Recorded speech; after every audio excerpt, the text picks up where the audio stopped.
Hello, campers. How are we? And welcome to another Thursday Night Live. And tonight, I'm very grateful to open up a conversation, Suffering in Silence. I'm also very grateful to have our panelists tonight, Angela Heise, Derek Rogers, Andy Bryce. Derek's first time on tonight, so I'm very much looking forward to opening up Derek to the Thursday Night Lives and having another person join us with their point of view and also help us have the conversations we need to have in life. A quick note that I need to pass on. Martin Jones, get well, get better quickly. Thank you very much, Andy Bryce, for filling in tonight on short notice and being a part of it.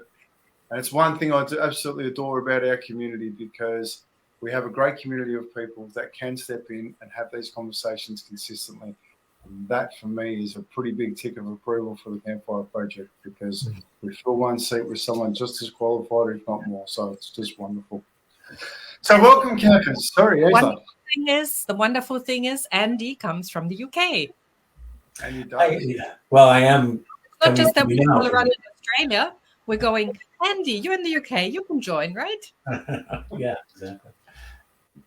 That is a big plus inside the Campfire project. We have people in all different time zones, so we can have conversations at all times. And we have had conversations at 3 o'clock in the morning. We've had conversations at midnight. Yeah, just because it's important to have conversations. So, and this one's a cracker. So I'm going to be playing around a little bit with the tech tonight because I'm going to try and improve a few things because one of the things that I feel would be a little bit better is if we have little tags come up that let us know what we're actually talking about. So you'll see those. So I'm going to try and stay on cue with those so that we actually know what we're talking about. So when people do watch the replay, or if they go back, there's some content they want to go to, they can go back to that moment where that's on the screen. So we'll see how we go with that tonight. It's my tech genius, so God knows where we're going to end up. But tonight we are talking about suffering in silence, and I really appreciate you, Derek, for coming on tonight and actually bringing forward the topic. Why is that important to you? Because I've been there and suffered myself. And, you know, I think I suffered more because I was in denial more because I thought as a health and wellbeing guy, I can't be depressed.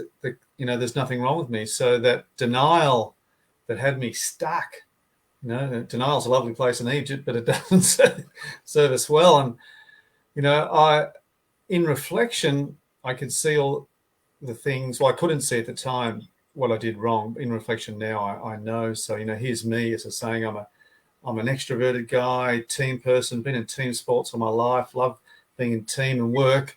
And then I was passionate about health and wellbeing for teachers. I was a PE health teacher. Schools got big systems around for student wellbeing, but there was nothing for staff wellbeing. And then my principal said, Derek, if you're passionate about it, I can see, because I was running some workshops for my staff, you know, probably need to leave and do it full time. And I did, but then I left my tribe. I left all the people I loved and connected with in my lifestyle. And so it didn't take long. I mean, I was probably burnt out at the time. Single dad with 2 teenagers. I was at home, passionate about making a difference for staff wellbeing. And I was wondering why I was getting flatter and flatter. And do you think I put my hand up being a bloke and being a health teacher? And I thought, there's nothing wrong with me. But then there was something wrong with me. There's nothing wrong with me. There is something wrong with me. And it just went on and on and on. And then my wife now, she was just my girlfriend back then. What's wrong with you? What's wrong with you? You know, there's nothing. I'm fine. And then and just that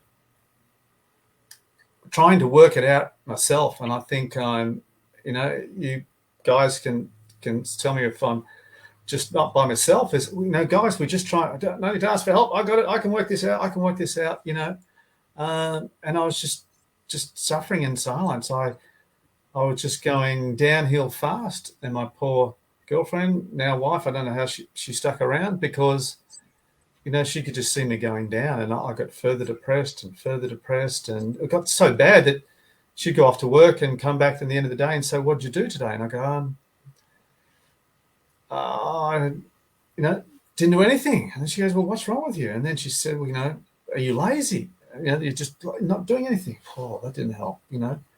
My ex-husband, he was really driven. You're not driven. What's wrong with you? I don't know. What is wrong with me? What is wrong with me? And do you think I put my hand up then and say there's something wrong? No. I thought, I've got to work it out. I've got to work it out myself. And I'm healthy. I need to eat more. I need to exercise more. What's wrong with me? What's wrong with me? And it was only that I got to the stage of thinking about taking my own life, Scott. And I thought, shit, I can't do that. My kids, girlfriend at the time that I loved, my family, I just can't do that. I've got to do something. And so I only just, when I went online and I did this thing called a DAS test, D for depression, A for anxiety, and S for stress. And because I practiced meditation and martial arts and cool and calm, there's nothing wrong with me. Anxiety and stress were only like 2 and 4, but depression was 24. And it basically, do not pass go, go and see your GP. And I thought, they'll just send me to a psychologist. What are they? They're just going to try and do that CBT stuff on me. I know all of that. I can fix myself. And so this is the case of where that knowledge that you have can actually cause you to not take action because you think you know all the answers and you think you can sort it out yourself. But, I had to get myself out of the way of myself. And so it was only when I went and saw this psych lady and she said, tell me what's been going on. And I just articulated what'd been happening. And then I went, oh, holy shit. I've done all the things that are opposite to good mental health. I've disconnected from my tribe. And then I stopped catching up with my mates because I better focus on my new business more. I'll stop playing my sports I love on the weekend because I've got more work to do and focus on my business more. So all the things that had brought me joy and fulfillment and purpose and passion in my life, I stopped them to focus on my new business that wasn't really taking off. And then being an extroverted guy and used to working with teams, it just wasn't working being by myself. And being detailed and structured is not my strength. So I was just doing all the opposite things. And it was only then that I realized, man, I need to man up. This is enough is enough.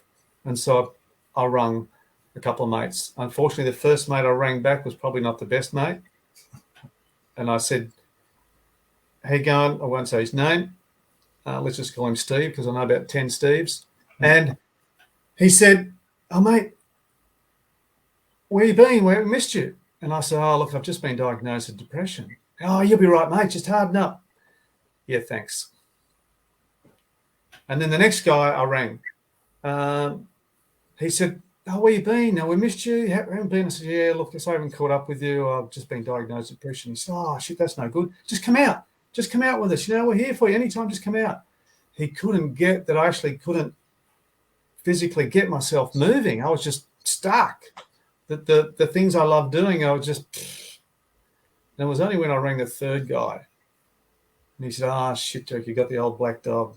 Yeah, no good, mate. And I just broke down because I knew that he got it. And he said, right.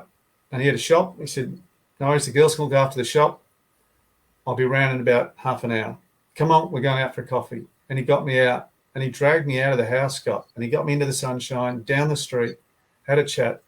And he said, righto, those golf clubs in the garage, come on, Thursday night.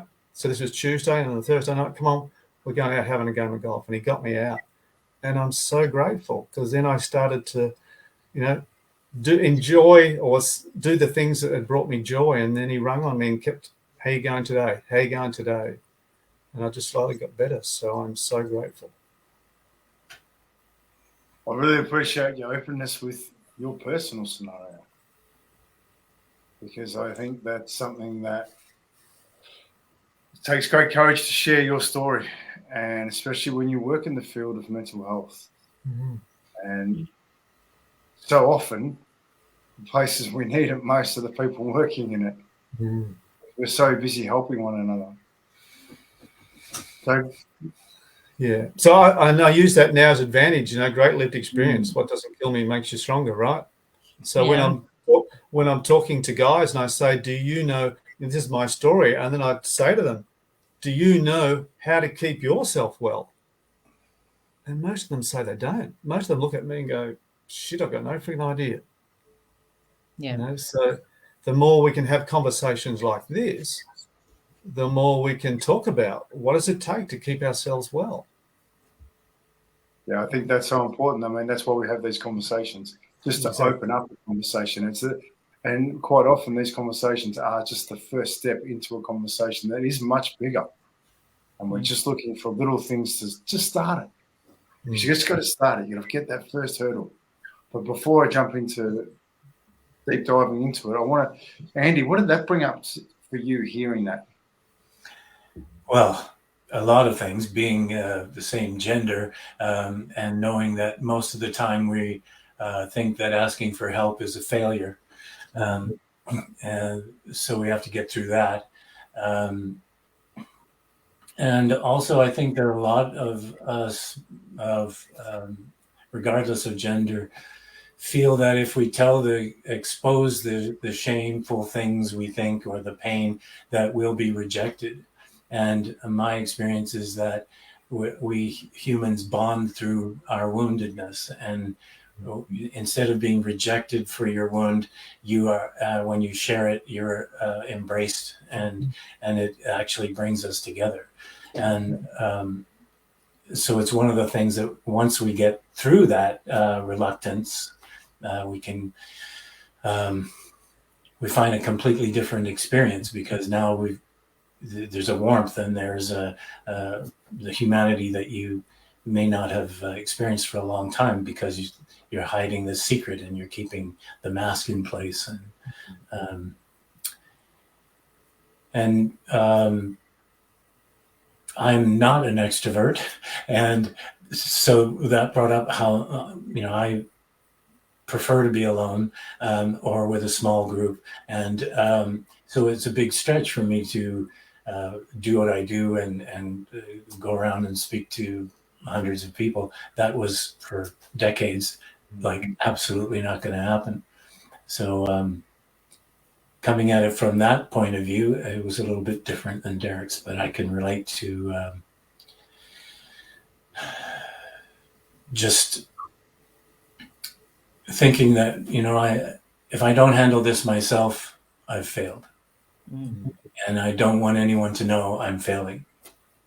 And once we get through that, we can actually make a difference here. And that's what's driven me to work with other people to see if I can help them too. Yeah, I love that. Spot on. Because, thank you, Andy. Yeah, thank you for that, Andy. So, Angela, suffering in silence. Where does it sit for you? Well, it's really interesting. I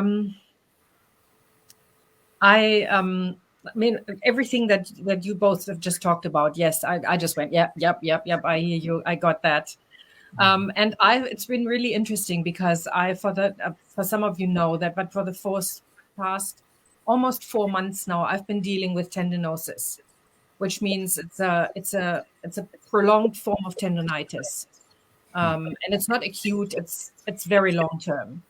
And for me to be able to lift my arms like that is a massive win. I can't tell you what that means, but it meant I literally couldn't handle things anymore. I mean, I was unable, and Scott knows that, because I would not barely be able to lift my phone to take his phone calls, and it was the most painful thing I've ever gone through, and I was still trying to do it all by myself, and not telling people. And I put a Facebook post up eventually, because I wasn't really active anymore. I wasn't doing things anymore, and there were so many people coming back to me and just acknowledging, people from over the, halfway across the world connected with me just to see how I was. And it was just so opening and so heartwarming. And it wasn't, and I didn't post it because I wanted sympathy. It wasn't it was look, this is what's going on for me right now, and that's why I'm not in touch. But it's been a very, well, it's been a huge growth experience. But what really came up for me, especially when Derek was talking, and I don't know where that came from, but I've recently read a book about the adult children of emotionally immature parents. And I don't know if you, but this is, and I call that a blessing. I've had parents, in a whole family, 3 generations back, of people who were emotionally so immature that they managed to just wreak havoc and destruction around them. And I came across the title of the book and I went, I wonder if I've actually finally dealt with this. Did I learn something about it? Do I still have anything? And I started reading it. And then I also have a client at the moment, and I read it for her as well, because the themes were so similar. And what came up, the big theme that is for children of emotionally immature parents, they need to do it all by themselves. They do not ask for help, because every time they ask for help, the parent is more important. The parent can't self-reflect, doesn't know the impact they have on other people. They always bring it back to them. Oh, you've got that problem. Or let me tell you about my problem. There is I've got the list here. There's a whole test in the book. Okay. There's this overreaction to relatively minor things. My parents would blow up at the drop of a hat. The children would drop something on the floor and it would be drama for 2 hours. So don't ask for help, clean it up so nobody notices. So those are some of the things that I learned. Or when parents overshare, and when that's no longer safe, when the boundaries are not, and it's like you can't share it with anybody because they tell you it's a secret. You are the person they trust the most.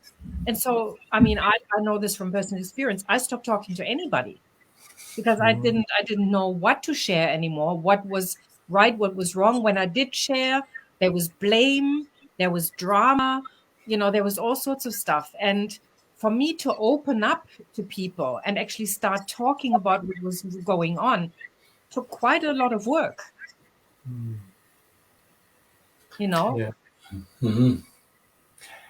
Well, we don't realize how much powerfully we are a product of our environment growing up, do we? And how it impacts us.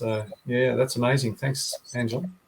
That's most of my work. And I would love the author of that book, because I just started a new client last night with exactly, You'll love the book then, because I just went, yes, yes, yes. And it's very well written with stories and case studies. Let me just find the author. I've got it up on. What's the title again, Angela?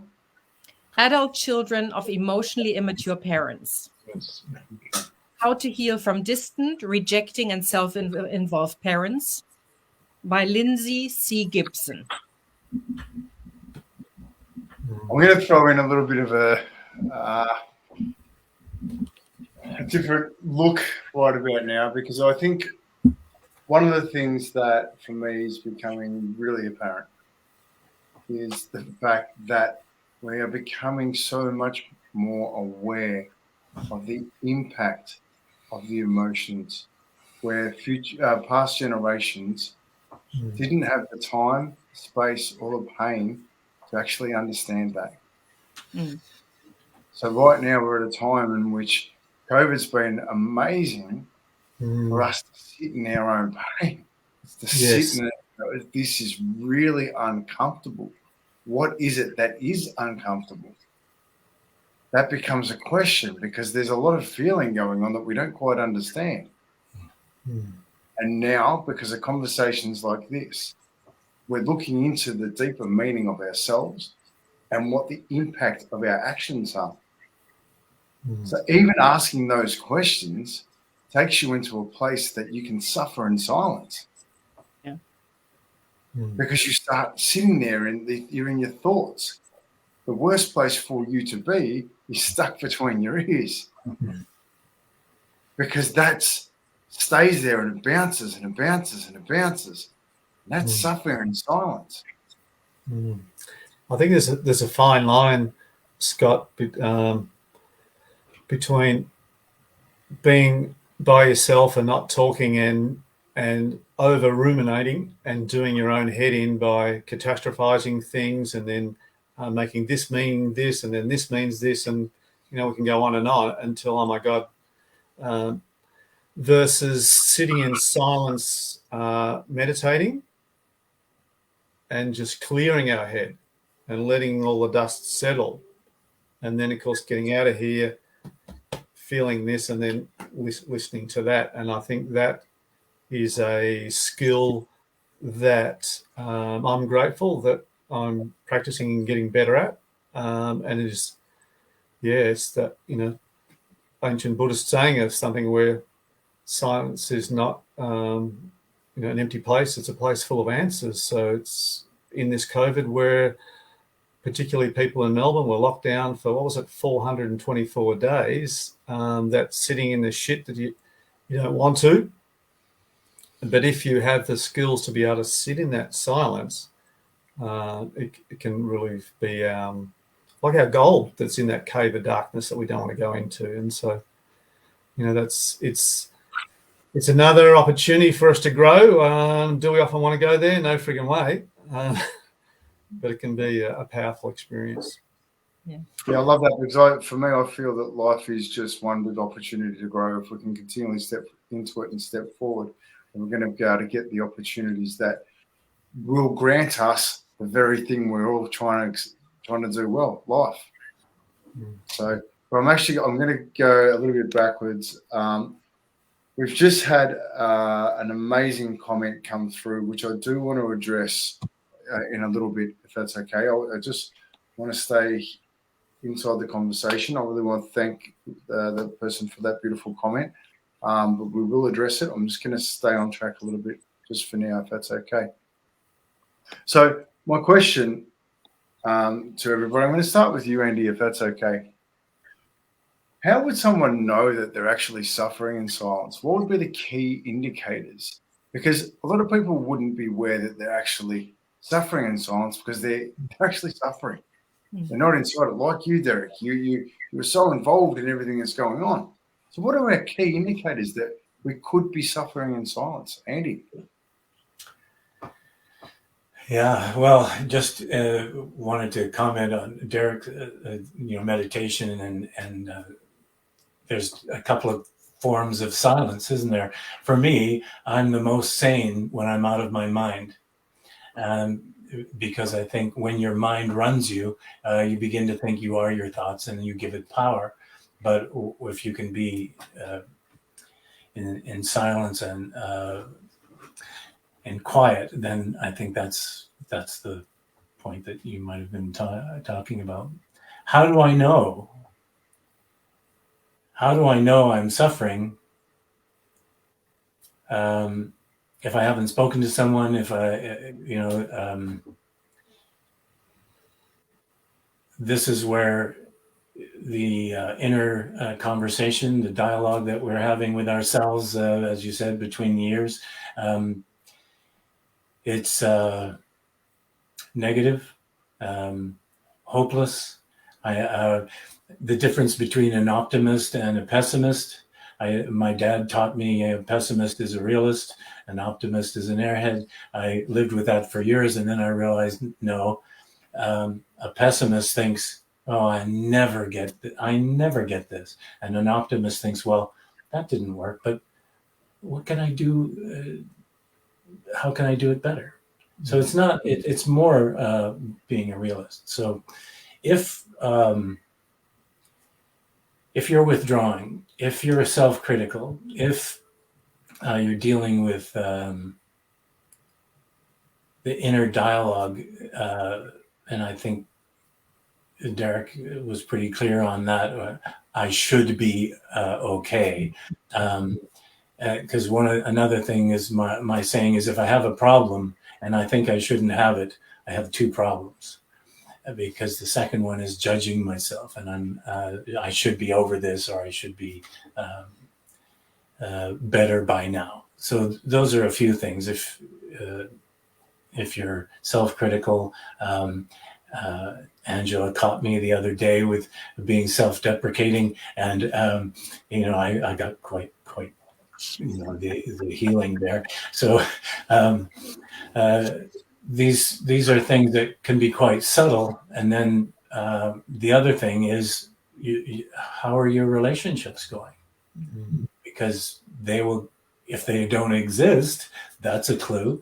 If they're not working well, and then that's a clue as well. Yeah, brilliant. Thank you. So, Angela, same question. Well, I'm just going to use me as an example. So I know that I'm suffering in silence anybody who's worked with me knows that that's my pet peeve. When somebody asks somebody, how are you? And the person says, fine. Because fine is an acronym. Fucked up, irrational, neurotic, emotionally unavailable. So it's a wall. As soon as I say to somebody, I'm fine, it means don't talk to me. I don't want to talk about it. I'm, just leave me alone. And when somebody asks me, how are you? And I may not say fine, but I may think it.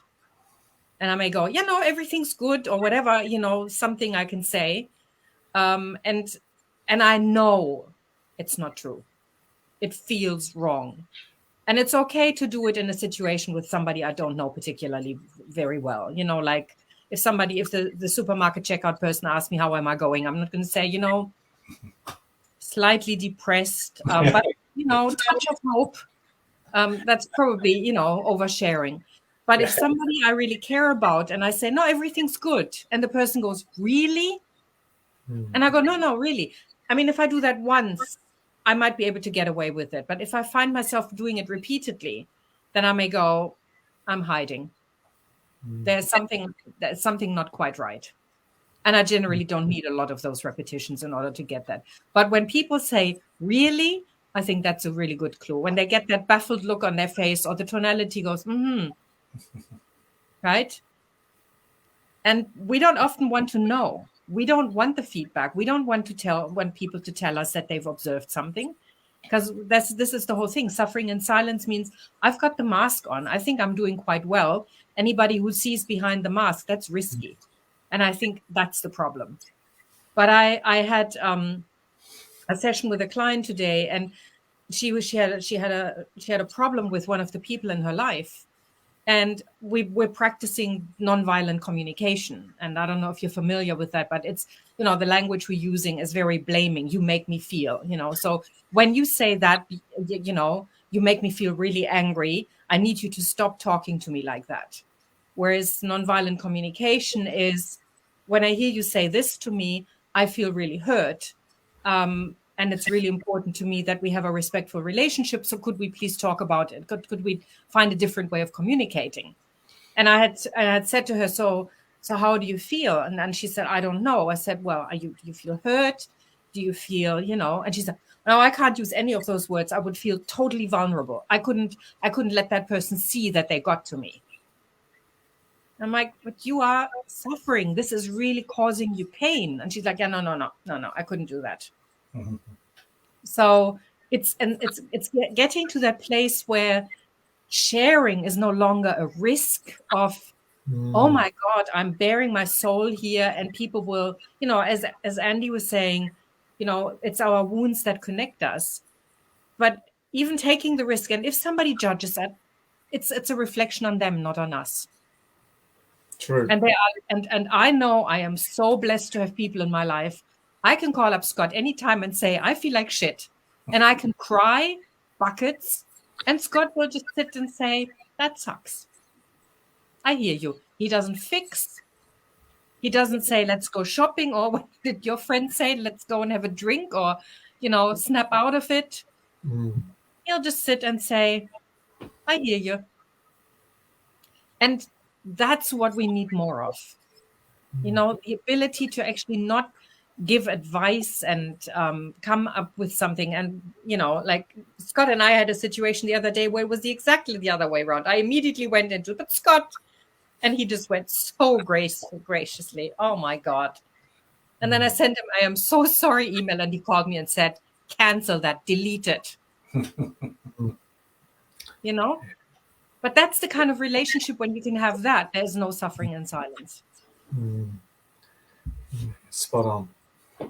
Derek, you've got more to add to that. Thank you, Angela. Because I will, in a moment, actually, Derek, just before we do that, do you mind, Angela, if we actually share what exactly happened? Sure. Is that okay? No, I don't share. I don't mind.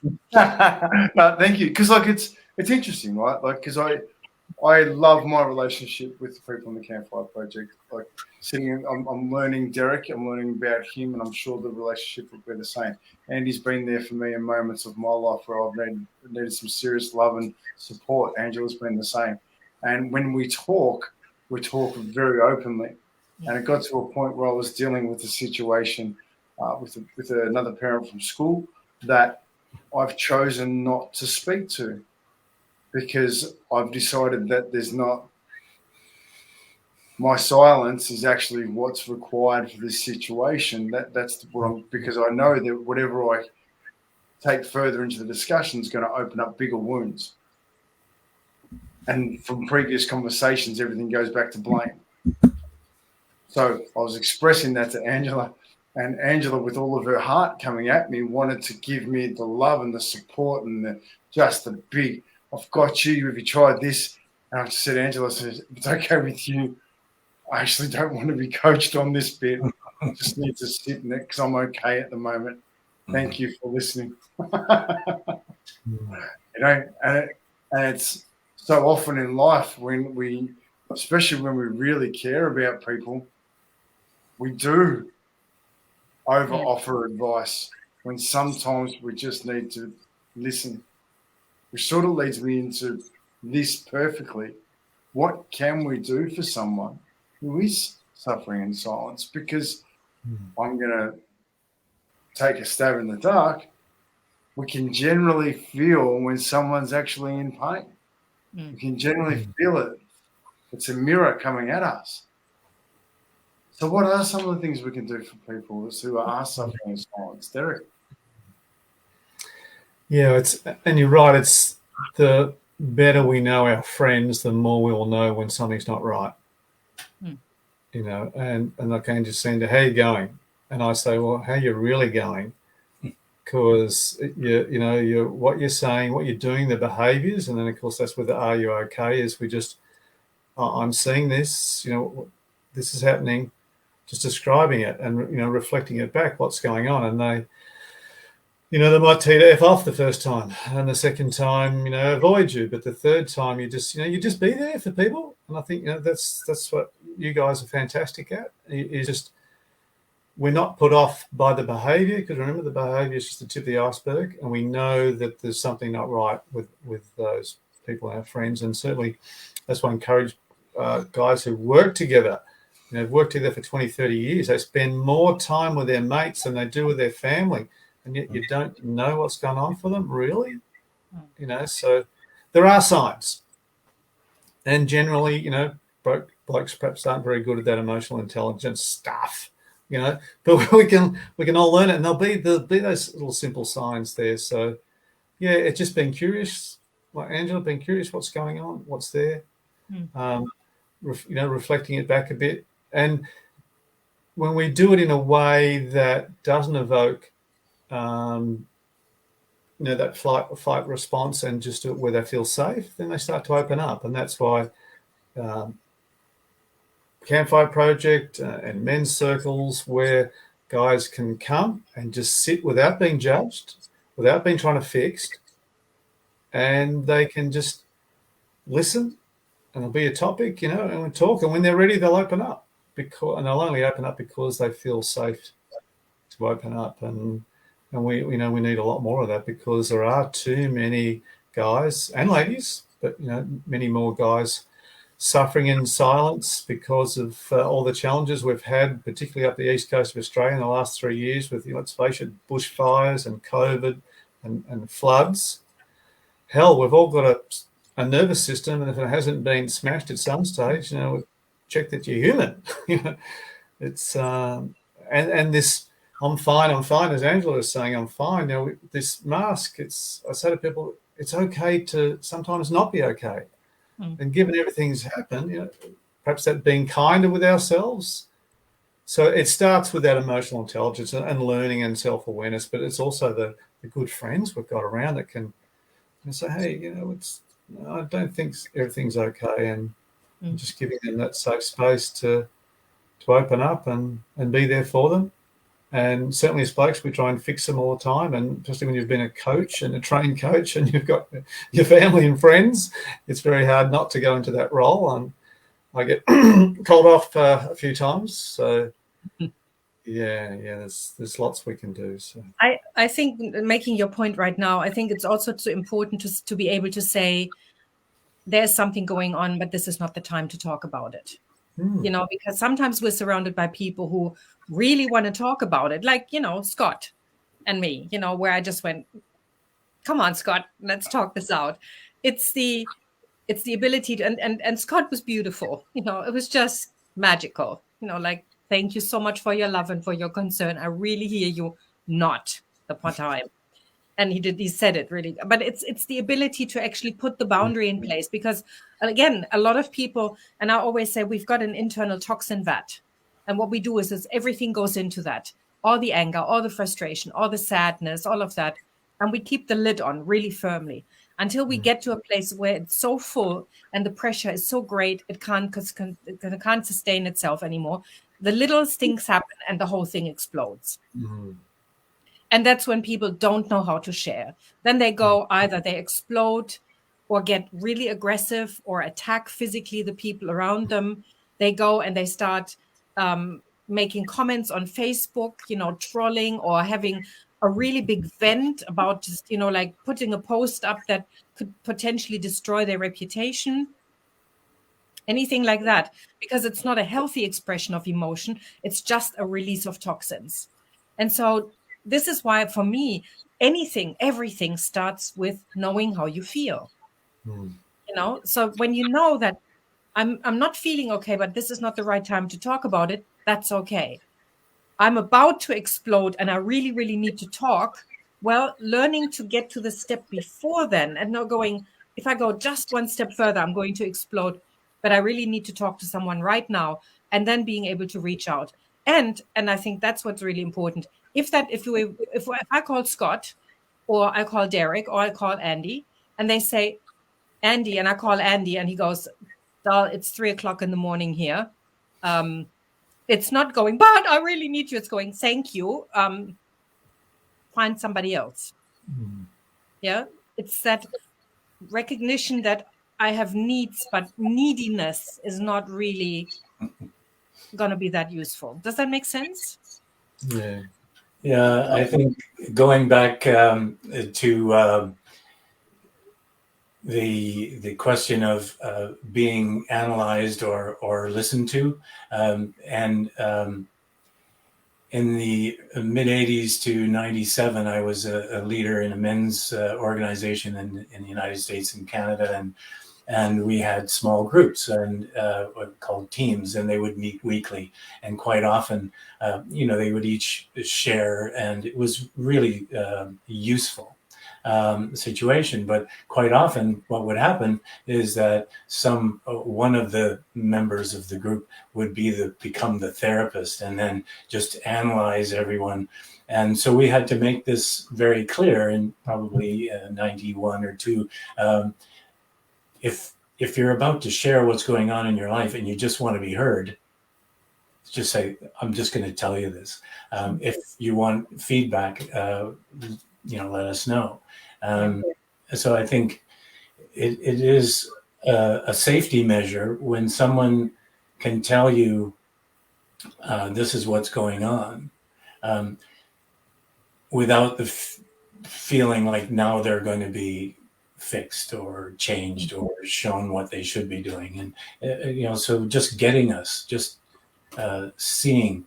And what I think from the work I've been doing the last 20 some odd years is people give me feedback saying, I've never felt heard and accepted as I am like that before. Mm-hmm. And so listening has become an issue, like a mission for me, is helping people learn how to hear, to listen.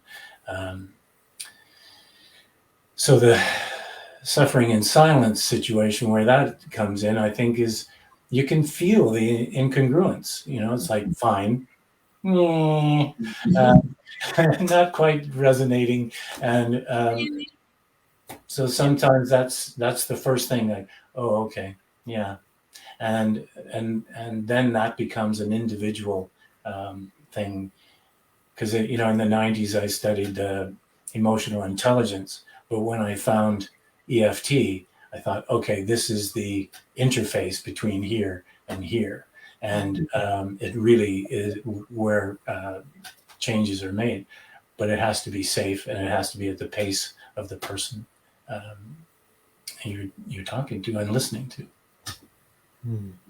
Yeah, I love that, and I'm just going to throw my little spin on this, because one of the key factors for me inside all of this, like if we're wanting to, what can we do for someone suffering in silence?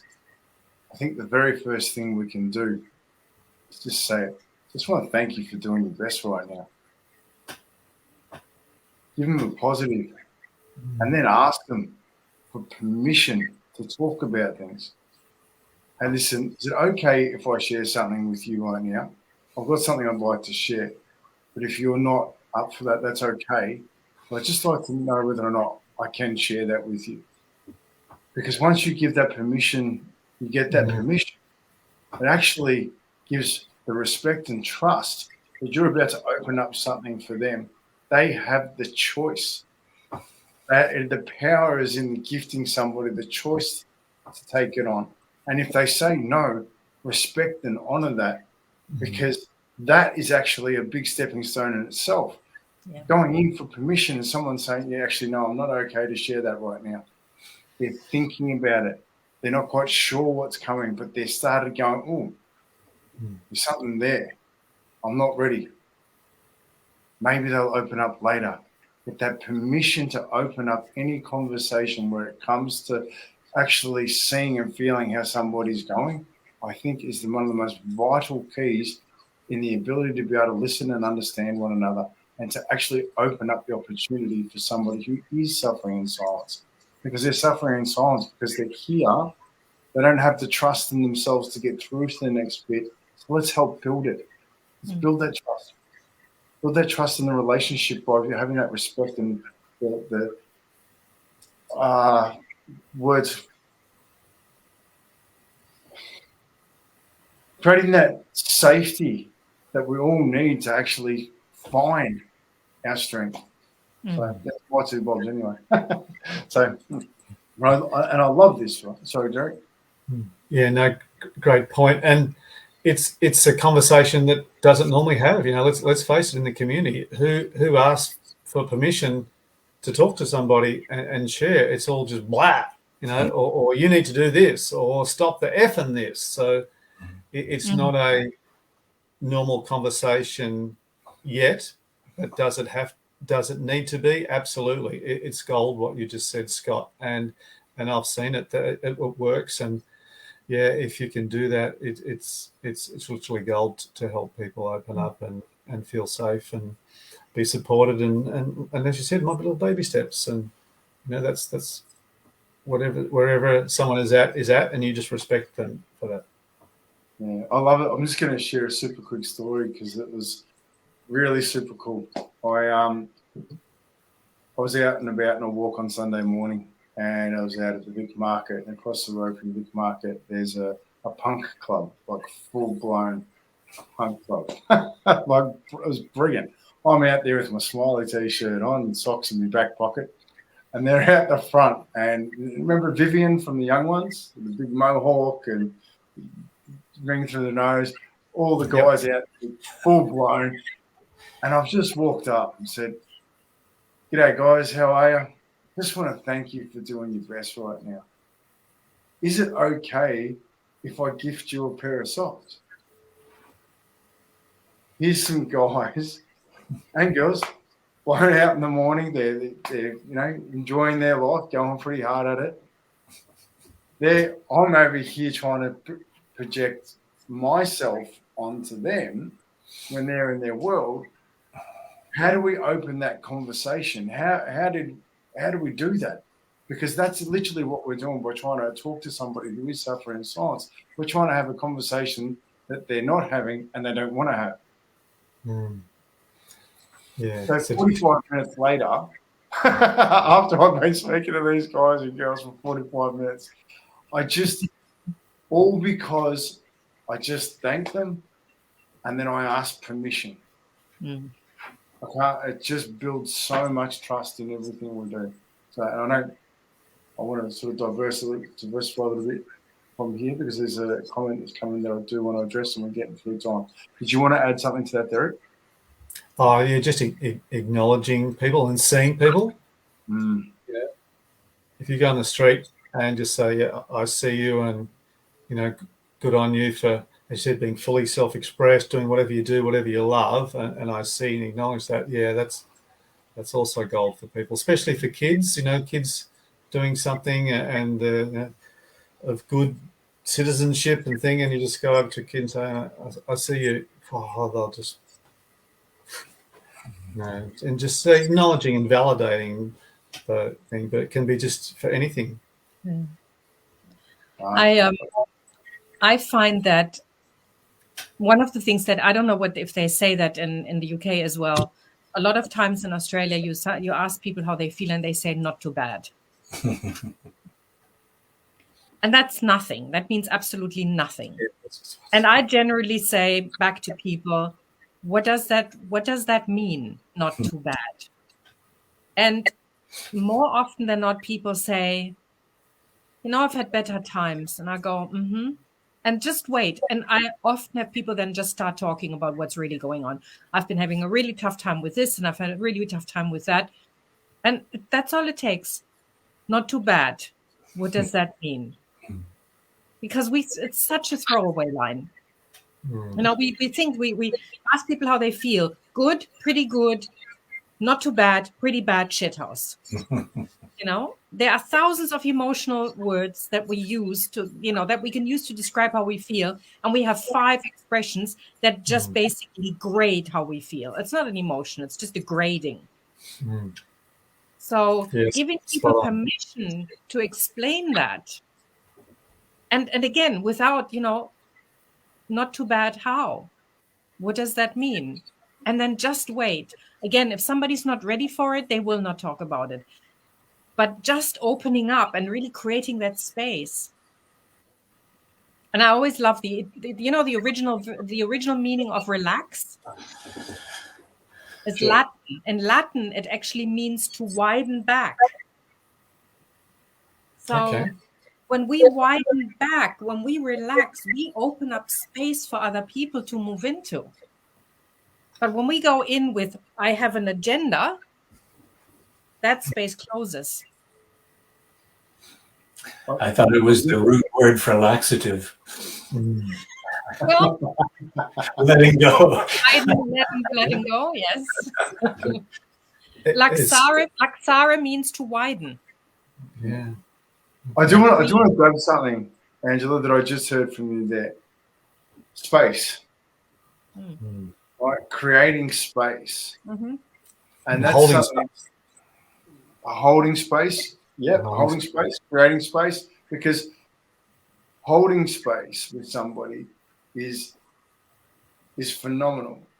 But I think it's just as important to create the space to hold the space. Because like your mate did, Derek, he came over, grabbed you, took you out for golf. So he took you away from your current situation so that situation wasn't present when you have your conversation. And I feel I learned a lot from Andy with this when we first started talking, because I was when I first met Andy, there was opportunities in my life that I was going through. I was going through a business partnership breakup and we weren't communicating. So I had to be in a different headspace to have the conversations with Andy than I could if I was in the environment of where I was working. So I think that's just as important. I'm going to ask Andy for a little bit on that, if that's okay, Andy. Well, the first thing, just relevant to what was being said for me, what does holding space or creating space mean? And for me, it's judgment-free and validation. So I validate my clients when they tell me this is what's going on. And this, well, of course, how could you feel and think any other way given the experiences you've been? So let's just say, well done for surviving all that. And then, and we'll carry on from there. So I think the sense of being with someone and allowing them to dictate the pace and the depth is really important. That last thing I said kind of took me away from your question. So if you want to repeat it, I can get back to it. No, look, and that's so. I was looking at the space and how to create the space, because I think there's lots of ways in which to do it.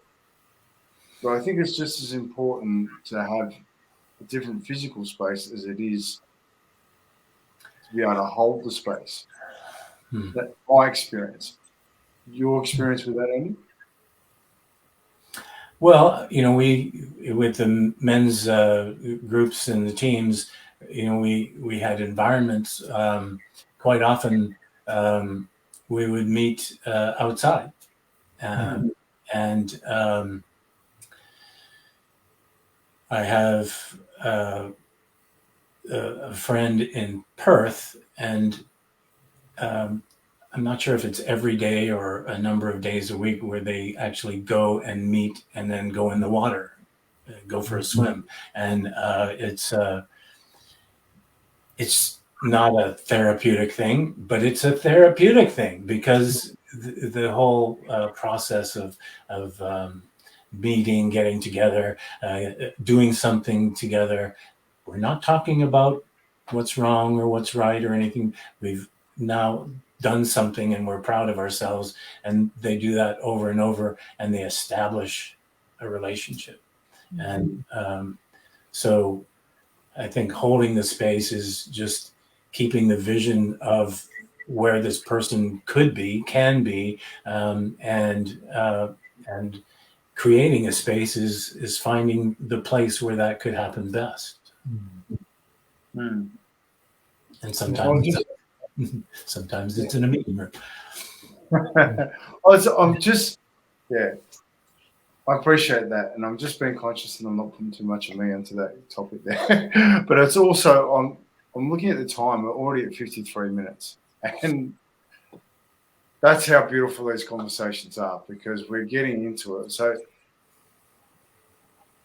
there is a question up here which I don't think we'll answer right now, but I think it's something that I want to bring up, because we're seeing more and more of invisible violence, especially in the law enforcement and the military.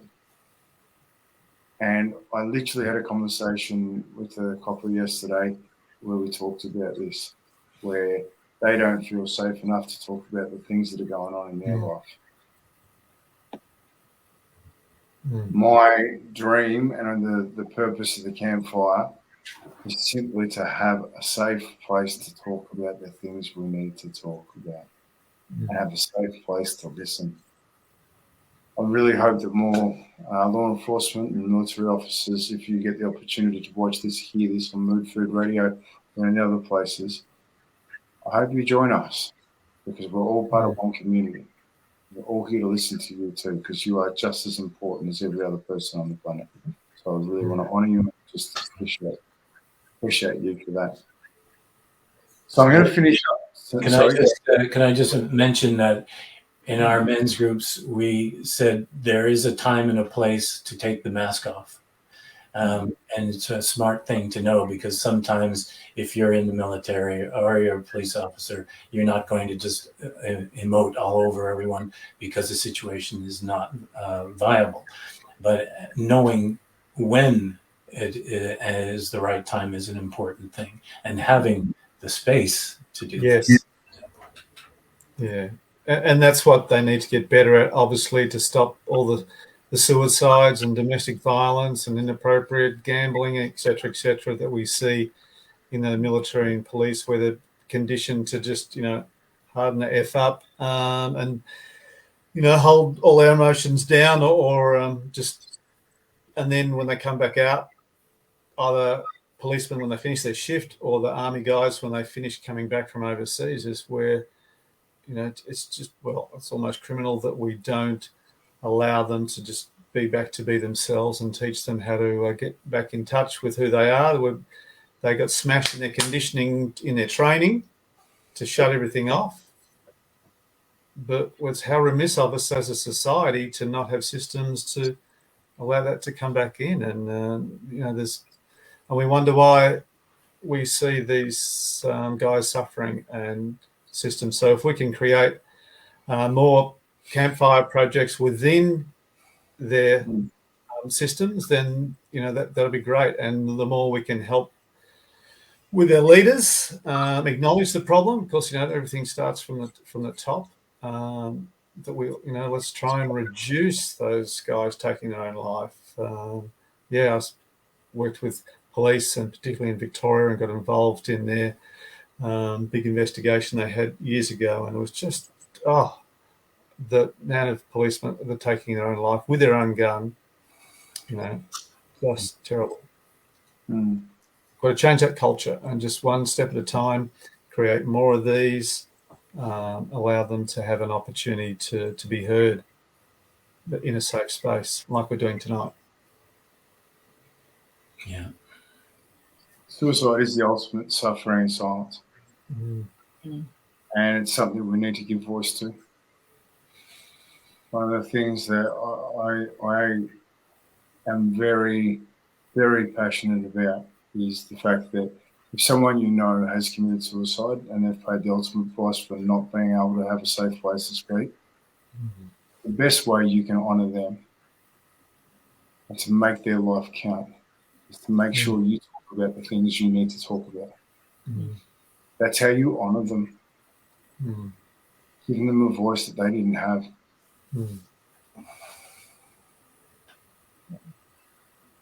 So on that, suffering in silence.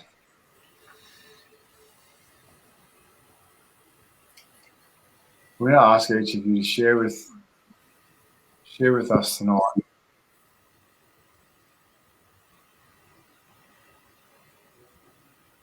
one thing that you think could really help someone who is suffering in silence. What would you ask them to do? I'm going to start with you, Derek. Yeah, I think we've just got to get better at checking in on people more regularly. COVID was a classic example where we can just ring those people that we haven't heard of. We talked about tonight about withdrawing. So just checking in. Now I'm thinking, I've got a couple of mates who are just quiet and they're slipping under the radar, and just to check in more. And so that it's okay. Let them know that it's okay not to be okay. They're not going to judge them, and if we can do that, then we'll create more of these opportunities to have the discussions that we're having tonight that desperately need to happen. Thank you, Derek, and thank you for bringing up the topic tonight. Andy. Well, having had a number of men in my life commit suicide in various methods, sometimes it looks like they're happier. They've made the decision, and then a few days later they're gone. So if someone's committed to that point, it's going to be a difficult ask. So we need to get it before they get to the point, because sometimes that decision is freeing. And it's not an easy one. So I think, as Derek said, being in touch, listening to the silence, because as we've talked earlier, there's a silence that is fulfilling and is I think, as I said, when I'm out of my mind, I'm the most sane. But there's also the silence that's, you can feel it. It's like a containment, and it's Angela's toxic waste bin that's rattling the lid a little bit. And so if we're just compassionate and understanding, and I think what we're all about is creating the changes in public awareness that you're not broken if you feel broken. You are hurting, and it's okay to be down, because there's people here that will help you come back. And we can't fix people, but we can facilitate their finding their voice and leaving the silence. I really like that. Let's find our voices. Thank you, Andy. Angela? Well, that segues into what I was going to say. I think suffering in silence has two sides. One is find the voice, actually learning to talk about it. And on the other hand, it's the learning to listen. Because on one hand, it's, there's this, we're afraid when people start talking about what really is going on for them. Like a lot of people go, too much information, and they literally, just disconnect and walk away, change the topic, whatever it might be. So on one hand, it's the opening up and creating that safe, that just opening up and talking about it, but checking in. So there's a whole, I have been spending a lot of time about the logistics of how to do this. Go to somebody and saying, do you have a minute? I just wanted to share something with you. I don't want you to fix me. I don't want you to, I just need somebody to hold the bucket for me while I vomit.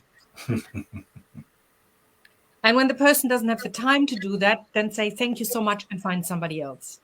But it's also the other person then holding the bucket, holding their hair back, basically, doesn't feel the need to fix or to repair or whatever it is.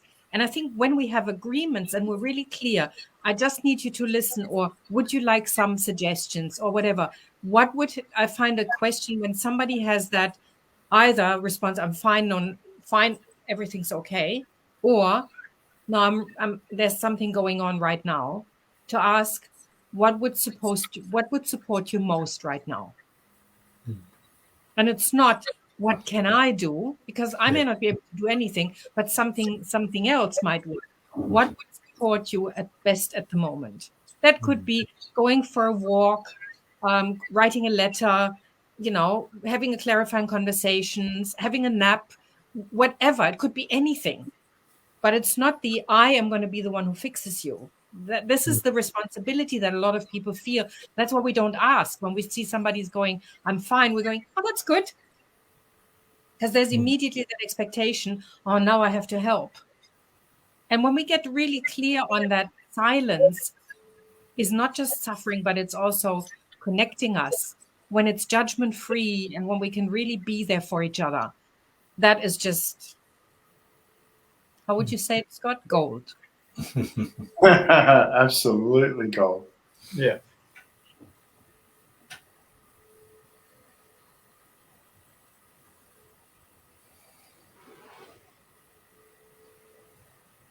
I'd like to encourage people to not so much ask the question, what do I have to do? I'd like to encourage people to ask, who do I need to talk to?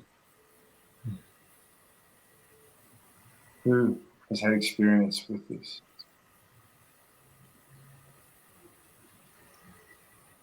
We change the question, we change the solution. And there's people out there that have solutions, and they'll just listen.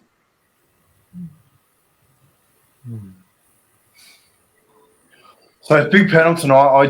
I feel like there's so many different directions we could take with this, and we could probably sit here for a couple of hours, honestly, and talk about this because it's a big step. But here's the thing: every great thing starts with one step. First step. Yeah. You're worth taking that first step. Campers, panelists, I'm very, very grateful that we sit here and we explore these conversations, because if you look at the panelists right now, we're all smiling. We're all smiling because we're connected, because we're having the conversations that we need to have to get to know each other. So that when we need to support each other, we're here. We've got a strengthened community.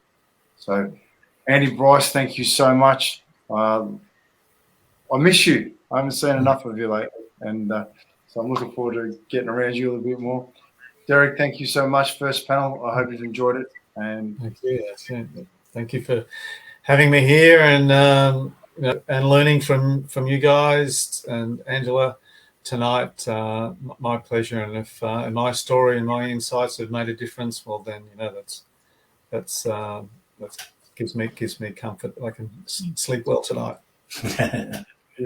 Well, actually, just on that quickly before I disappear on that, if you do resonate with somebody on the panel, someone's hit you and they've triggered something in you, they go, oh, do you know what? They might be able to do something for me. Reach out to them.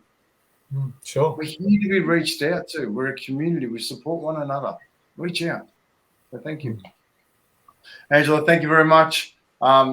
Well over time tonight, but it's all right. It's the way we do it. So have a fantastic week, campers. Next week we're back again.